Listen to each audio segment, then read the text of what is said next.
welcome to the Radio Horror YouTube channel. For the first time in about a month, we're talking about the new Ghostbusters Afterlife.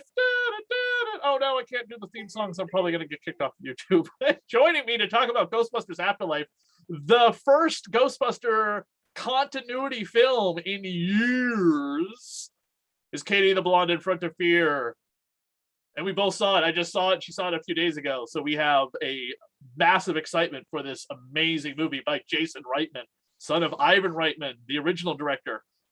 Yes. And as Jason said, he was on set when he was 6 years old. So he was so, yes, he was on the set of the original Ghostbusters when he was 6. He saw the world of Gozer and everything that was there, the Ecto, all that stuff. So, and he's in Ghostbusters 2 as that snotty little kid who says, "My dad said you're full of crap." Yeah, but Jason Reitman directed it. He's also one of the co-writers. It's starring Carrie Coons, Finn Wolfhard, McKenna Grace, and Paul Rudd, and a few people you will recognize from the original Ghostbusters. We may go into some spoilers, but probably not too much. It starts off with is it in Oklahoma? It's in Oklahoma or Kansas. You're in this like basically desolate, just horrible little, not horrible, I don't want to say that. It's a little town. It's like it's a weird town. Like the town in Thor. Smallville. It's on a farm, and someone meets their demise. You have a mother with 2 teenage kids, single mother. She finds out that the dad that she never knew, who had no part in her life, died. So she's thinking, I'm going to go to this house, see what I can sell. She's got many, it's a little rough with her childhood, but she's like got no feelings towards her father dying, wants to sell everything, get some money, and then go. Turns out, drum roll please, that the dad in that had passed, turns out that we find out it is Egon Spengler. So when they get to the house, there are a number of things that are going on, little chess pieces that play and or that are moving themselves. And yeah, that's when the family starts to find out that they are related to a Ghostbuster, who they have no idea what Ghostbusters is because it is 2021 and no one knows what happened in 1984. Things happen in the town, things happen in the house. It's interesting how McKenna Grace, honestly, with black hair, they did a very good job to make her look a little bit like Harold Ramis. I would never in my life have guessed that. And then I think it's one of the most realistic depictions of a single mother and her 2 kids I've actually ever seen on film. So I have to give them credit for that. If you're going into this thinking this is going to be some brand new, they're reinventing the wheel with the Ghostbusters, no, this is a direct sequel to the original Ghostbusters. In fact, I don't even think that Ghostbusters 2 happened in this universe at all. I think that's great. I think I liked, see, look at that. I thought the acting was great. I thought it was very natural. I thought the script was very funny and also familiar. The FX is good. The music, again, also familiar, but they gave it a little bit of that millennium twist to it to make it its own. Look, this is a nostalgia overload, and I'm not hating on that at all. I'm going to tell you, kids, when you are looking at that screen and you see a number of the things that you recognize from 1984, you're going to get the chills. You're going to get a giant smile. And that's not a bad thing. I cried. I seriously, it was very heartwarming. A number of things. This is a family film. It's about a family. It's about ghosts, but it's also about trying to repair the ghosts of the past. there's problems with the family and stuff that happened. There's also problems with significant characters that you're going to recall, and they have to try and repair those too.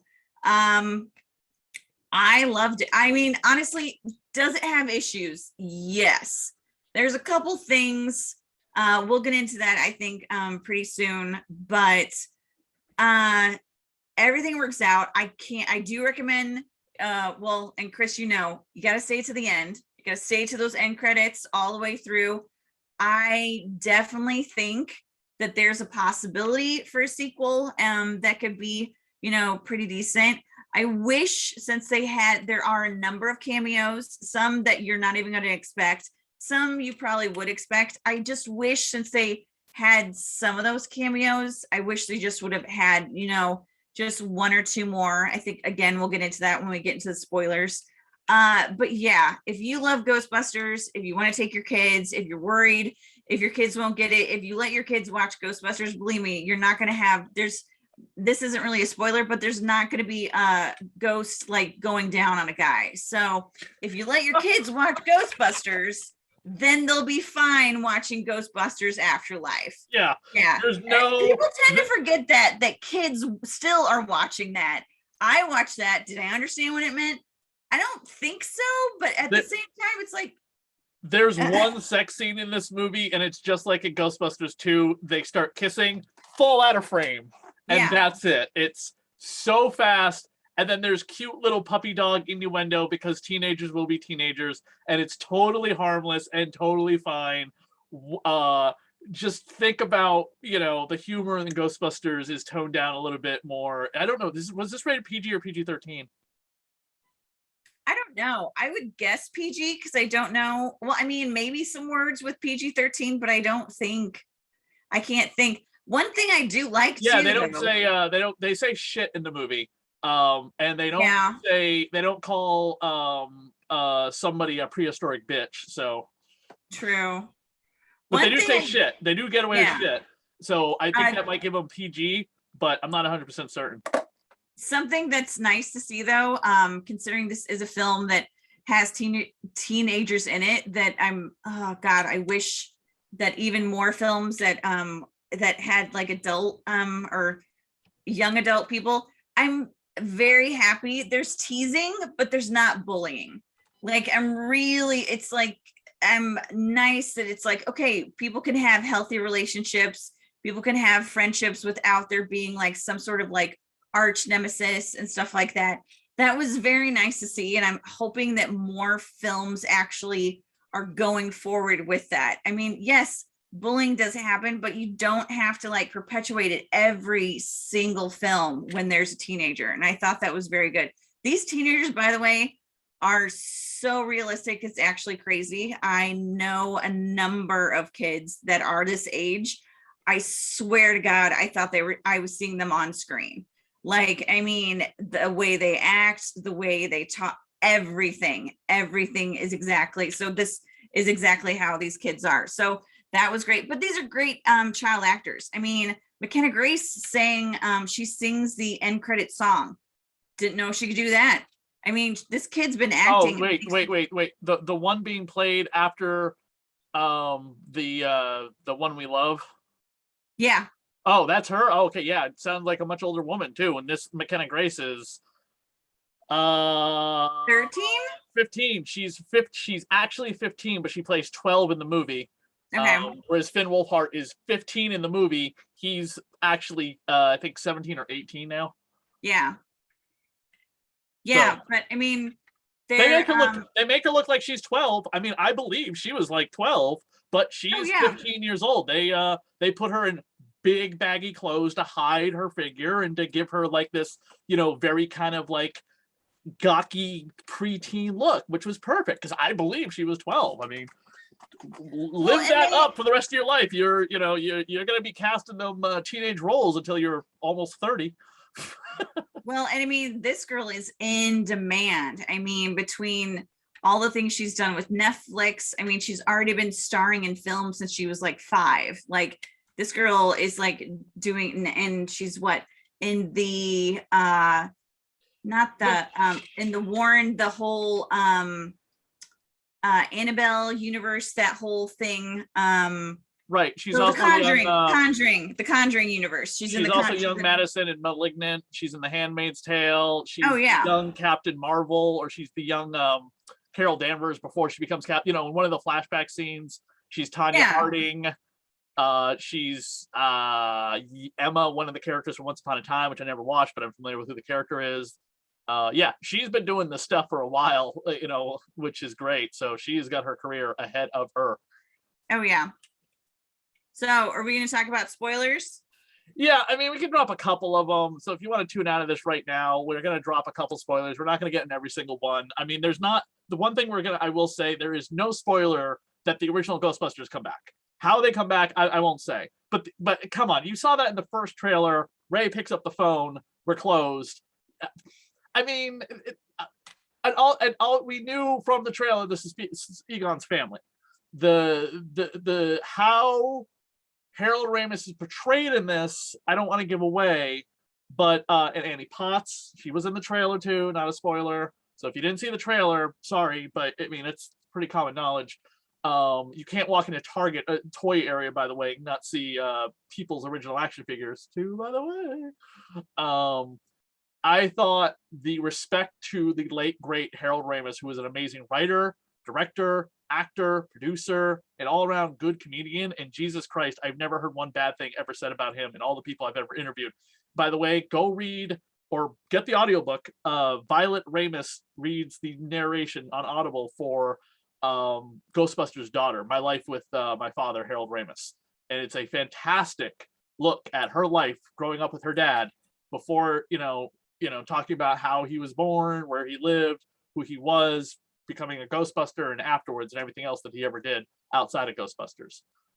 And they, I think I read somewhere when the movie was in development, they were going to be, they had consulted Harold Ramis's family for stuff that they needed for the movie, and they were 100% behind them all the way. I mean, obviously Ivan Reitman has a relationship with Harold Ramis's family, so that probably wasn't very hard. But there was some stuff that they definitely needed to probably get across to the family, and the family be like, yeah. It's not necessarily spoiler, but there's just things in this film that honestly really amazed me. Like, I've seen it done, and you've seen it done in different films. Somewhat, I mean, and at the time I thought I was impressed. Sometimes it's done and it's like not very good at all, and it looks very, very, very fake.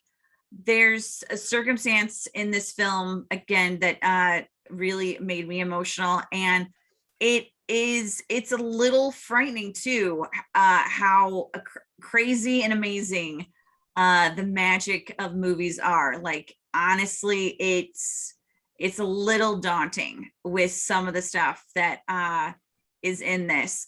There are a number of things though that I thought were, I mean, look, like I said, they're not reinventing the wheel when they were doing the script. There's so many things that are almost word for word, not word for word, but circumstance for circumstance that are in the original Ghostbusters. One thing though, and I talked to Chris about this before we started recording, that I thought was a little dumb. Look, Gozer, it's, there's a reason why Egon left his family and did all that stuff. You're gonna know, do your Sumerian homework.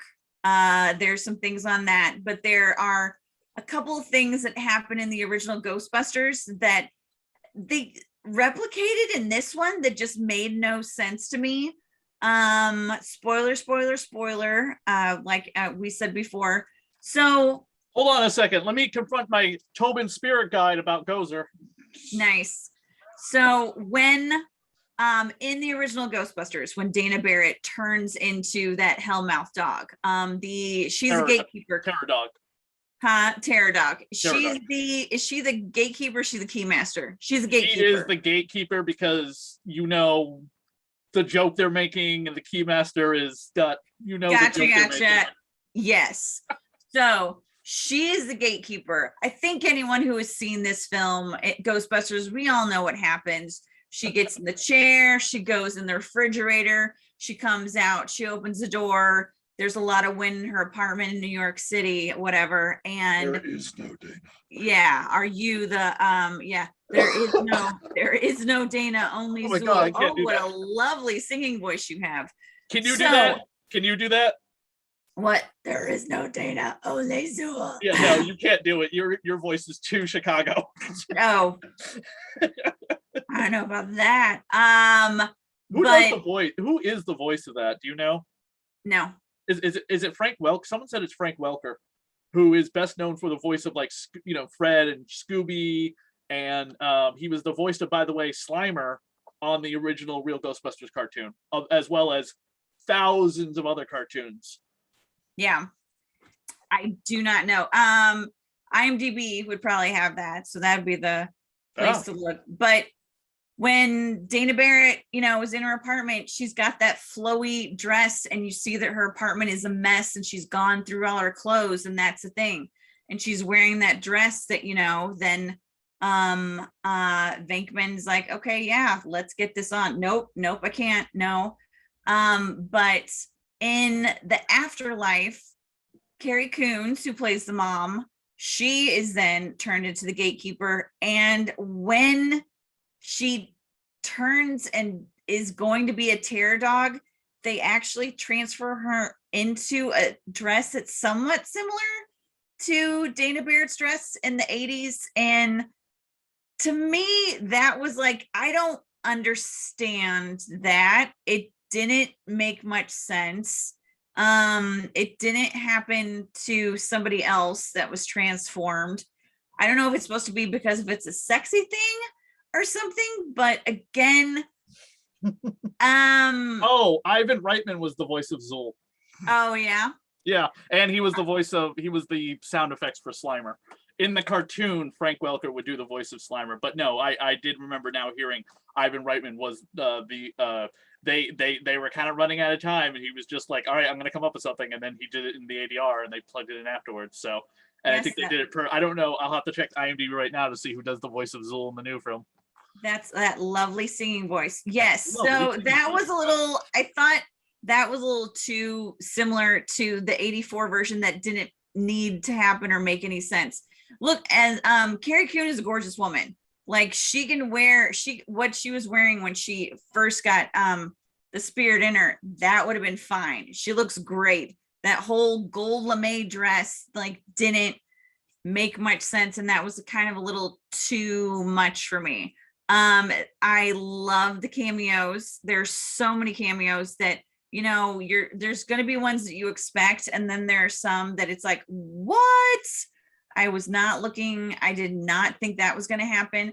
I did think that the town that they were in, though, there's a number of things that are crazily happening, and it seems like the town folk don't really seem to be that jarred by it at all. They're just like, oh well, this is what happens, which didn't really make sense, because only one person who seemed like he was kind of new to the town, it's like, yeah, so this has been happening all of a sudden, this, and there's no fault lines, there's no these things, doesn't make any sense, but no one seems to care. It's like, okay, but look, I'm saying go see it. I thought it was great. I would love to see another one, but if they don't, I think this is definitely a nice little way to like end it. Yeah, I would love to see another one with this cast, the kids all come back, a little bit more experience. Maybe they create their own little, Ghostbusting podcast. Yeah. Clubhouse. Maybe not in that small town, but there's no real need. We don't need to do Gozer again, but it's something else. Great writers could come up with something, and Jason Reitman directing it would be perfectly fine. Cameos by the originals, once again, they do kind of set up something I don't want to give away, but there are 2 post-credit scenes, people. This is like Marvel Comics films. Stay for both of them. You will enjoy them. They're not stupid. They're not dumb. They are fun. They make sense. One post-credit scene happens after they go through, and special guest stars ... and then I'm like, wait a minute. Oh, and then sure enough, goes to black post-credit scene. And it's a great callback to the original movie. I'm trying to find Gozer in this book. I can't find it. By the way, this is a fantastic book. I'm pretty sure they just re-released this. They put this out in 2016, and I highly recommend it. It's Tobin's Spirit Guide, which has been referenced 1,000 times in the cartoon. Egon mentions it in both films. It is comprehensive, really well, fun illustrated. Go on radiohorror.wordpress.com. I break down every single ghost in this book. I will put a link up in the description below telling you where each ghost in this book takes place, from the 2 movies to the cartoon series to the 2016 movie to the comic books. They put all sorts of cool little ghosts in here. They're all fictional, made up. None of them are really real. Well, a couple of them. Tiamat, I found out Tiamat's actually a real deity, demigod, spirit thing in our world, like our reality that we are talking in. So every once in a while, Ghostbusters is possibly real. But it does make me think about like all the countless Ghostbuster people that have probably spawned their careers out of doing this in real life, whether they're heretics, they're people out for money, or they're actually legitimate people trying to help people that might have a problem with a spook or specter, if you believe in that sort of thing. I mean, I live in Massachusetts, home of a lot of supernatural activity, some of the biggest supernatural activity probably in the country. So I'm speculative on whether or not I believe in ghosts. Show me one and I'll believe in it. But I absolutely love Ghostbusters. Go see it. Go take your kids to go see it. I'm taking my son to go see it as soon as I can. He's been dying to see this movie. There's a Ghostbuster video game, by the way. The original cast came back for it years ago. They re-released it a couple years ago. It's a lot of fun to play. You play as a new recruit to the Ghostbusters. You know, they got everyone back for it, which was fantastic. So it acts as like a spiritual third movie, which I guess technically this is the third movie. But like, subscribe, and comment. Check out the rest of the videos here on the Radio Horror YouTube channel. We'll be back with another fantastic film review at some point. I don't know what's coming up next, but maybe Spider-Man. There are a few things: Nightmare Alley and Resident Evil. Right, Resident Evil is coming out. Totally forgot. Yeah, next week too, and Sandman on Netflix. So, but in the meantime, go see Ghostbusters. Like, subscribe, and comment. Follow Katie over on the Facebook page, The Blonde in Front of Fear, and follow me on Radio Horror. Goodbye, everybody. Who are you gonna call? Ghostbusters!